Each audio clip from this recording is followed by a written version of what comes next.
Three, two, one. Ready? MACtion. It's going to be tipped and caught! It's caught! It's caught in the touchdown, Western Times! Daniel out of the pocket. He's going to try and run for it. Breaking tackle. Down. He gets popped. He lost the football. And he scores! On the last play of the game! Unbelievable! Holy guacamole! Watch this hit right here! By Dejon Anthony. He said, "Give that man some milk!" Don't you dare skip that channel. You are tuned in live with Talking MACtion.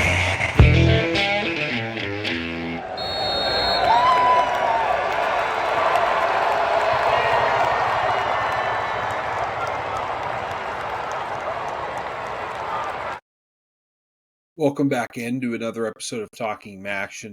I'm Dominic Clary once again. This will be the first episode on the YouTube channel. This might also be on the Key on Sports page as well, but as of now, it will be on the Across the Sports World YouTube page. It's where all of it will be going forward.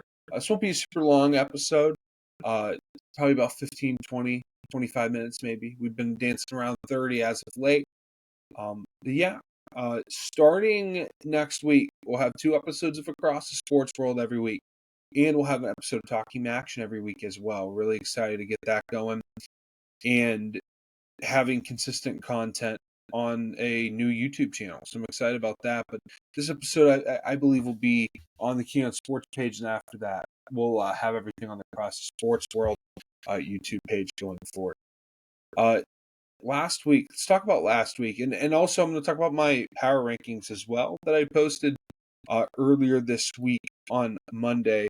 Excited to talk about that. But I do want to talk about my power rankings. This is the first week that we're really going to be talking about power rankings. In kind of where I see teams going forward and why I have certain teams in certain spots. We'll talk about that. Last week was nothing major. Probably the biggest game was Toledo beating Mississippi State. Another big game for a MAC team when it comes to upsets. And I called it last week. I'm not going to say I didn't call it, but hey, I was nervous about putting my chips forward and saying that Toledo was going to beat Mississippi State. I didn't know if that was just the right thing to go out and be the bold claim of, hey, Toledo's going to beat Mississippi State, and really a noisy place to play. They beat them 41-17. They just didn't beat them. They embarrassed them at home. Mississippi State didn't score a touchdown until the 3rd and 4th quarter. Yeah, their quarterback may have had 319 yards in passing and 2 touchdowns, 28 for 39. But they were playing down the entire game. They only had 3 points to show for it in the first half. Embarrassing performance. This is the game where we'll start out at, and we'll go up from there. But other than that, and a good win from Eastern Michigan, it wasn't a lot. A few FCS opponents and a few teams that really were outmatched.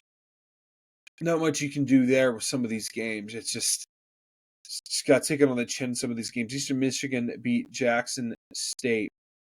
I mean, you score was it 28 points in the first half. You can't go wrong with that.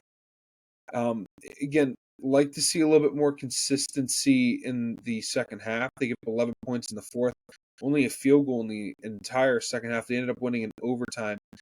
Listen, it's a good win. We can pick apart it all you want. That first half is as good as the first half you're going to get offensive-wise. Defense, you like to prevent them from getting a touchdown or two there. But, again, you're up at half, and, again, you give up 11 points, only score 3. I'd like to see a little bit better there by Eastern Michigan. I do think this is as good as a start as you're going to get. You got to be happy about that. Win against Massachusetts, again, a win against Jack State. You go against St. Francis, you expect to win there, and you expect to win against Kent.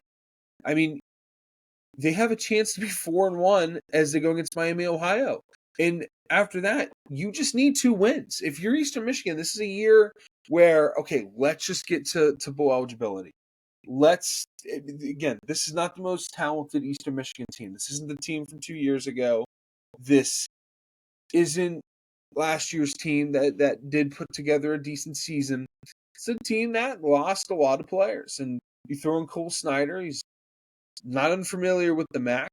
You're hoping that his experience is going to push you forward and help you throughout the season and the gauntlet that is the MAC regular season schedule. He's done that so far with the non-conference.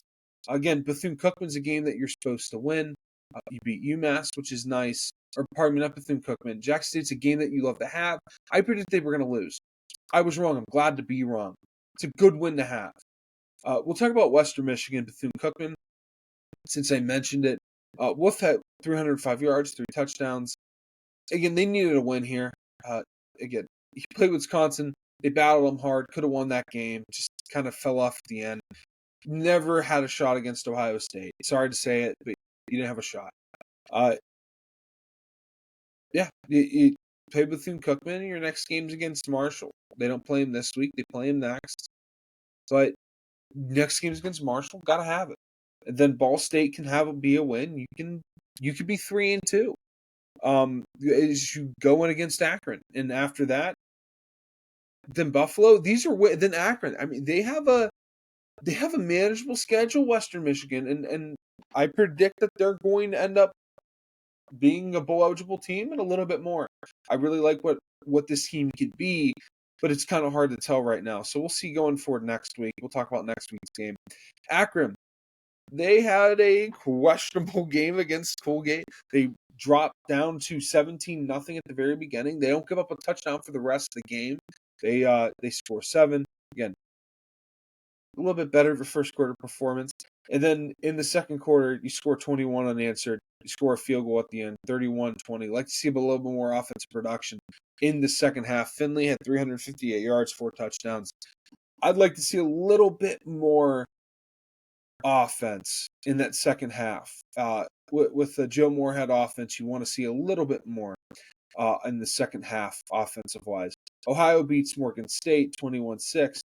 Again, we'll want to see a few more touchdowns, a few more points in that second half, maybe a better second quarter, better fourth quarter. Not the case here against Morgan State. Again, if you're going to have a bad game where you're going to kind of have a slow win, against Morgan State's the game that you want to do it. Again, Navarro, 162 yards, 1 touchdown. Want to see a little bit more yards from him. Seeing Tyus, the running back for Ohio, 90 yards, 16 carries, 1 TD. Decent. Like to see him crack 100, but not too shabby for the young man. Getting a touchdown on the day as well. Was able to boost them to a win against an FCS opponent. They're 2-1. Next week won't be a fun one, but they have 2 games after that I deem is very winnable, and then after that, we'll see what happens. The next game that I want to talk about is a game I was at, Buffalo versus UMass. UMass will be a MAC team next year. They're 0-3, not the start you wanted, and against 3 MAC teams. Let's see how many more MAC teams they play. They play 2 more, so they play Central Connecticut. Hopefully, they can win that. Then they play Miami and they play NIU. Tough. It's a tough.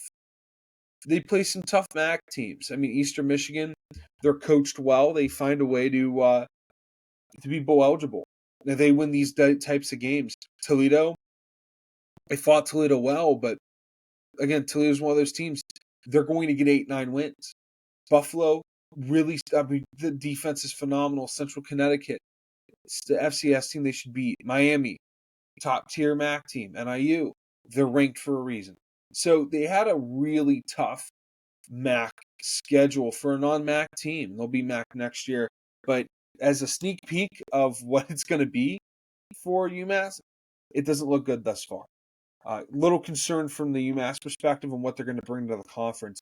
Buffalo, 34-3, only scored 10 in the first half. They were only up by a touchdown. Again, it was kind of like, all right, what are we doing here? Are we going to be able to see Buffalo kind of be a little bit more productive. Well, they ended up being more productive. It's called the third quarter. 17 points, little things from the defense. Marquise Cooper, phenomenal 100-yard pick six. Again, it was more like maybe 105 yards, but in college, you don't count those yards. You only count from the goal line and beyond. So someone takes out the back of the end zone, it's not 109 yards, it's still just 100 yards. It doesn't account for those extra yards in the end zone. Just what the field is. The end zone doesn't count for yardage. Sperling didn't get any carries, I think. It felt like in that first half. The second half, he was a guy. 16 carries, 86 yards. Could have easily been 100. They kept feeding him the rock and a touchdown. After not being at the game against Mizzou for family issues, Lamar Sperling, pardon me, I'm stumbling over my words. He had a good game. Hopefully he can be the bell cow for this team. And, we are Northeast Ohio based. I'm Northeast Ohio based. I'd like to see this kid continue to contribute a little bit more. And he will if given the opportunity. And I think Coach Lembo will give him those opportunities. I think he's deserving of it. And I think they'll keep giving him the ball. I think they'll keep giving him opportunities. Again, Alja Henderson, Barkside, they have talented backs. Right now it's been by committee, and each person's had their moment. But right now I think it's Lamar Sperling's moment. And I'd like to see what he can do going forward as the bell cow at running back for the Buffalo Bulls. Cincinnati, they had a chance to win this game. You don't score a touchdown in the first half. You score a touchdown in the third, 2 field goals in the fourth. Just not what we want to see. We'll see a little bit more from Miami against their big rival. They're 0-2. They fall down my rankings. We'll talk about that next before we preview in the next week. Just last time you're going to host Cincinnati, not able to get a win. Offense just needs a little bit more. We haven't seen the production that we want, and we'll see what they can do against Notre Dame, but I do not have a good feeling about next week when I previously did. We won't spend a lot of time in these next 3 games. Not much to talk about. Illinois, they beat Central Michigan. Central Michigan didn't really have a shot here. They scored 9 points, all 3 on field goals. Like to see them get in the end zone, but again, you'll take it getting in field goal range against a Big Ten opponent who's 3-0. Ball State didn't stand a chance against Miami. This isn't a Ball State thing. Ball State, you don't score against Miami, and that's.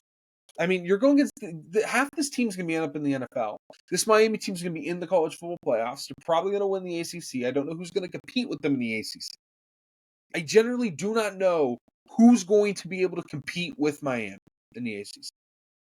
I think Pitt has good offense. They don't have the defense. They don't have the offensive line. I don't think Cal is going to continue this momentum going forward. Virginia Tech's Virginia Tech. They're not going to be able to compete with the Miami team. And you just went against their top 10 team. They're going to be a top 5 team at the end of the year. This Miami team's going to go undefeated. They're going to run the table. They're going to win the ACC. That's the team you faced. You lost 62-0. You take it on the chin, and you move on forward to next week. We'll talk about next week's game later. That's just the situation. And then Kent State, this is another team this is an SEC team that let's see who they play in the SEC. Because depending who they play, if they play Alabama, this is a team that might only have 2 losses. I mean, that's a possibility. Because they play Oklahoma, they'll beat Oklahoma. I have confidence in that. Arkansas, decent team, decent roster, they'll beat Arkansas, they'll beat Florida. They can fight Alabama. I don't know if they'll win, don't know if they'll lose. I only see 2 losses possibly, and that's if they don't play up to snuff. If they lose to Alabama and Georgia, you're looking at a team that might get considered to sneak into the college football playoffs. Kent State played them, and they lost 71-0. They were asked if they wanted to keep the clock going, and what I mean by that is a rolling clock. The clock doesn't stop, and they were asked that. And Kent, understandably so, said, no, we're going to play a normal full game. We're not giving up. Big props to Kenny Burns on not giving up on his team. And I appreciate that. As someone that played college football, I appreciate him fighting for his kids, continuing to have that grit. And I know this is not what he wants to see. I mean, you're set up for failure, Kenny Burns. You are set up for failure 7 years ago whenever they set the stupid schedule of facing Pitt, who's 3-0, going against Tennessee, who's 3-0, and Penn State, who's 3-0. I feel bad for Kenny Burns and this team because they don't deserve this. They should be playing against different teams. Again, it's their fault for losing to an FCS opponent just a week ago. Again, but playing Tennessee, playing Penn State, playing a Pitt team that might be ranked in a week or two, it's tough. It's tough going. It's just tough going. We'll talk about the MAC power rankings. Number 1, I have NIU. It's hard to move NIU after a bye week. The ranking increases up 2 spots in the AP pool. It's hard to move them down. Toledo, good win over Mississippi State. They really should be 1. But again, when you're ranked and no one else is ranked below you, you have the highest ranking, you're going to be number 1. That's just how it works in the MAC. This is not other conferences where it's typical for a team to get ranked. If you're ranked, you're number 1. I don't think they're going to be ranked the rest of the year. I actually think they're going to lose in a few weeks. Let's even see who they play next week. I don't think. I mean, they play Buffalo. I think they'll beat Buffalo. But after they play Buffalo, I play NC State. I think they'll lose that game, and that's no gripe to them. I just think they'll lose to that game, and then they play Massachusetts to win. Then Bowling Green and Toledo. I think they'll win one of those 2 games. I don't know which one. I think they'll win one of them. I think they'll beat Bowling Green. I don't think they'll beat Toledo. And then later in the season they play Miami. I don't know if they'll beat Miami. So if they have just 2 losses, will they be ranked? I don't know. I don't. And I don't know if that will be enough to get them to the college football playoffs. But right now they're 1 and they're ranked and they deserve it. Bowling Green's my number 3 team. I'm not going to punish a team again for a bye week after almost upsetting one of the top teams in the country. I'm just not going to do it. 4 is Buffalo. They had a great defense. It looks tough this year. Probably one of the best in the MAC. They're going to be a team that's going to be really hard to score on. And I don't see a lot of teams having their way with this defense. This is a team that when Dolik is playing that middle linebacker spot, you're going to have to try to avoid him. And that's hard to do. Ohio's number 5. Again, that was 2-2. I don't know if that's right though. Let's check. Let's double check. Yeah, they're 2-1. I have to fix that. They're 2-1. They deserve to be in that 5 spot. Miami, they dropped 3 spots. The biggest drop, I believe, that we see. Yeah, they dropped 3 spots there. They're in the 6th spot. I don't know how much they'll move down after this week. We'll see. Eastern Michigan is 7. They go up a spot. Western Michigan goes down 1. They had a gritty overtime win against Jacksonville State. It's just something you want to see. It's a good start of the season. Things are going to progress. They might end up moving up the rankings if they keep playing good football, and they have thus far. Western Michigan's a good win against a bad team. I want to see a little bit more. Show me a little bit more. I want more from the Broncos. We'll see what we continue to get. Akron, they move up 2 spots, mainly because of the teams below them, less because of them. I'd like to see a little bit more in that second half, but I'll take what you can get here early in the season and non-conference. A tough 2 games for the Chips. They are the 10th team on my power rankings. Ball State is 11. Kent State's 12. Kent State's probably not going to move from that spot. So if you're a Kent State fan and you're looking at my power rankings every week, you might want to look away. We'll preview the games and we'll get out of here fairly quickly. Ohio and Kentucky. This is 12:45 SEC Network. Kentucky, they're a 20-point favorite. Kentucky's going to win. I don't know if they're going to cover. You know what? I'm going to have Ohio covering. I think Ohio's going to play them tough. Yeah. I'm going to have Kentucky winning the game, but I think Ohio's going to cover. Ball State versus Central Michigan. I think Central Michigan is going to win. Labes has thrown more interceptions. He's thrown touchdowns. Not good, Bob. Not what you want to see. Central Michigan is the favorite. I do think they win. I don't think they cover 6.5. I think they win by less than that. I think this game goes down to the wire. Eastern Michigan, they go against St. Francis. They're a 24-point favorite.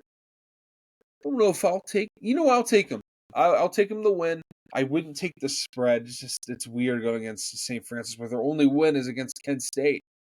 We'll see. I'd like to see Cole Snyder have a good game. Let's see what this kid can do in the green and silver. Kent State versus Penn State. 49 is the spread here. I would take the spread, sadly, and Penn State win. Not much to talk about here. Feel bad for Kent State in the schedule. That's a 3:30 game. I will be at this game, Miami versus Notre Dame, number 17 in the country. Miami desperately looking for a win.